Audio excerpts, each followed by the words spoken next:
ఓహో, అయినా ఏముంది, బెస్టీస్ అంటే క్యూట్గా ఉండకూడదా, రొమాంటిక్ ఉండకూడదా? ఓ, ఉండకూడదు అని అంటున్నా, అస్సలు ఉండకూడదు. అయినా లవర్ కాదు బెస్ట్ ఫ్రెండ్స్ అని మీకెలా తెలిసింది? అరే సినిమా అయిపోయాక దాని బాయ్ ఫ్రెండ్ థియేటర్కి వచ్చాడ్రా. అప్పుడు అమ్మాయి ఏంటి బేబీ నేనేం తప్పు చేస్తున్నాను అనుకుంటున్నావా, అందుకే వచ్చావా అని అడిగింది. నో నో నో, నేనెందుకు అలా అనుకుంటాను, తప్పు చేసే వాళ్ళు తెలియకుండా చేస్తారు కానీ నువ్వు అన్ని చెప్పే చేస్తావుగా. సో నేను ఇక్కడే పనుండి వచ్చానని చెప్పాడు. ఎలాగో వచ్చానుగా, నిన్ను కలుద్దామని వెయిట్ చేస్తానన్నాడు రా.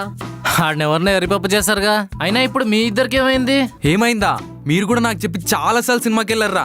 అంటే మీ ఇద్దరు కూడా? ఏయ్, ఏం మాట్లాడుతున్నావు నువ్వు? అసలు మేమిద్దరం కలిసి సినిమాకి వెళ్తే ఎలా ఉంటావో తెలుసా? ఆల్మోస్ట్ ఇంటర్వెల్కి వెళ్తాం. ఎలాగో ఇంటర్వెల్ వచ్చింది కదా అని పాప్కార్న్ తిందామా, సమోసా తిందామా అని అడిగితే అదేమో పాప్కార్న్ అని నేనేమో సమోసా అని, అదేమో పాప్కార్న్ అని నేనేమో సమోసా అని, అదేమో పాప్కార్న్ అని నేనేమో సమోసా అని డిసైడ్ చేసే లోపే ఇంటర్వెల్ వచ్చేస్తుంది. సరే సెకండ్ హాఫ్ అన్నా చూద్దామంటే అక్కడ ఏం జరుగుద్దో తెలియక అర్థమై చావక నా సావుకొస్తుంది.